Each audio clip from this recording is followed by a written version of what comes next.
అలా అలా మౌత్ పబ్లిసిటీతోనే ఈ అమ్మాయి బాగా డైలాగ్ చెప్తుంది, బాగా పాడుతుంది, డైరెక్ట్గా ఏదన్నా ఒకసారి చెప్తే చాలు అనుకొని ఆలిగాతో గర్ల్ ఫ్రెండ్ అది నాకు పైట జార్చే క్యారెక్టర్ నాకు తెలియదు వెళ్ళిన తర్వాత తెలిసింది మీరు మాట్లాడితే ఫట్మని పైట జారిపోవాలండి అన్న.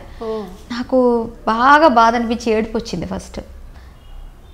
ఏంటిది, నేనేం క్యారెక్టర్ చేద్దాం అనుకున్నాను, నేను సింగర్ అవుదాం అనుకున్నాను, సింగర్ అవ్వలేదు, ఏదో డబ్బింగ్ ఆర్టిస్ట్ అవుదాం అనుకున్నా, అది కాలేదు, ఏంటిది పైట జారిస్తే క్యారెక్టర్ ఇస్తానంటారేంటి. నాగేశ్వర రెడ్డి గారు డైరెక్టర్, ఆయనకి తెలియదు పాపం, ఆయన క్యారెక్టర్ అలా డిజైన్ చేసుకున్నారు.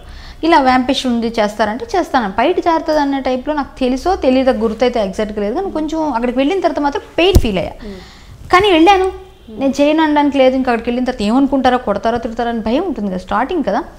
అప్పుడు ఏంటంటే ఒక పిన్ పెట్టి ఒక రోప్ పెట్టి బయటకి టైంకి అబ్బాయిలు ఎవరైనా చూస్తే ఫట్మని ఇలా లాగేవారు అనమాట, అది పడిపోయేటట్టుగా. అదే నాకు పేరు తెచ్చింది, స్టార్ట్ అయిపోయింది అక్కడి నుంచి. అక్కడే స్టార్ట్ అయింది నా ఒక విధంగా చెప్పాలంటే చక్రం అలా తిరిగింది అనమాట. ఆ చక్రం అలా బయట జారడం, నా చక్రం తిరగడం. ఆ సినిమా ఎంతమంది చూసారో తెలియదు కానీ ఆ తర్వాత నుంచి ప్రతి క్యారెక్టరు నాకు వచ్చింది వ్యాంపిష్ క్యారెక్టర్స్ వచ్చాయి. లీలామాల్ సెంటర్ తర్వాత ఇంకా ఎక్కువ అయిపోయింది. లీలామాల్ సెంటర్ కూడా అలానే వచ్చింది, వేరే ఎవరికో అనుకుని నాకు ఇచ్చారు ఆ క్యారెక్టర్, నాకు మంచి పేరు తెచ్చిన సినిమాలో అదొకటి. వ్యాంపిష్ క్యారెక్టర్ చేసిన అందరూ వ్యాంపు అనే ఒక ముద్ర మాత్రం తప్పు అంటాను నేను. ఎందుకంటే చాలా వరకు ఇప్పుడు ఇండస్ట్రీలో ఉన్న వాళ్ళు అందరూ కరెక్టా, అందరూ కరెక్ట్ కాదా అన్నది మనం వదిలేద్దాం. ఎవరి పర్సనల్స్ వాళ్ళకు ఉంటాయి, ఎవరి పర్సనల్ పెయిన్ వాళ్ళకు ఉంది. ప్రతి ఒక్కరికి ఒక కథ ఉంటుంది, ఉంటేనే సినిమాలు వస్తున్నాయి, సీరియల్స్ వస్తున్నాయి, కథ మన దగ్గర నుంచి పుడుతుంది. అదే ఇప్పుడు ఇంత చేస్తున్నారు, నన్ను అన్పాపులర్ కూడా చేస్తున్నారు, నేను ఫీల్ అవుతాను ఆ విషయానికి. నేను వ్యాంపిష్ క్యారెక్టర్ నేను చేయకపోతే ఈరోజు బాబీ అని అనుకోండి, జనాలు ఎక్కడికి వెళ్ళినా కళ్యాణి కరాటే కళ్యాణి అంటే బాబీ వాళ్ళకి.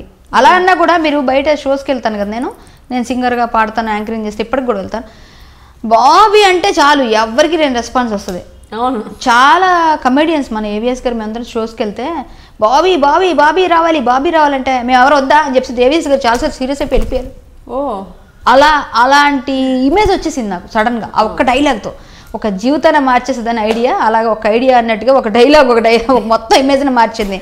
అలా తర్వాత అబ్బా, ఈ రెండు నాకు బాగా వచ్చాయి. పుల్లట్ల పుల్లమ్మ, లీలామాల్ సెంటర్లో ఆ క్యారెక్టర్, అలాంటి సినిమాలు చేసి అన్నీ చేశాను. కానీ నా పెయిన్ ఏంటంటే నిజమైన ఆర్టిస్ట్ని గుర్తించట్లేదండి. ప్రపంచం అలా ఉంది, ఎవరిని గుర్తించరమ్మా. వాళ్ళకి ఏం కావాలి అంటే ఏదైనా వీళ్ళ దగ్గర నుంచి మనం ఇప్పుడు కరాటే కళ్యాణి హరికథ చెప్తుంది అని ఎంతమందికి అంటే చాలామందికి తెలుసు, కానీ ఆ విధంగా చూడరు. కరాటే కళ్యాణి బాబీ డ్రెస్ ఇలా మధ్యలోంచి బయట చూసారా, ఆ ఫోటోనే చూస్తారు. నేను నిలబడి నిండుగా హరికథ చెప్తూ ఇలా నిలబడిన ఫోటో ఎవ్వరు చూడరు. మీరు చూసుకోండి ఎక్కడైనా న్యూస్లో, ఇంటర్నెట్లో అనుకోండి, బయట అనుకోండి, ఎక్కడైనా బాబీ అంటేనే మీరు గుర్తుపడతారు. బాబీ అంటేనే తెలుసు ఆవిడ అంటారు, ఇదే తెలుసు. కళ్యాణి కరాటే అనండి చాలా మంది గుర్తుపడతారు, కళ్యాణి అనండి ఎవరికి తెలియదు అసలు. కరాటే కళ్యాణి అనాలి, ఐదర్ బాబీ అనాలి, లేకపోతే అబ్బా అనాలి, ఇది ఓకే.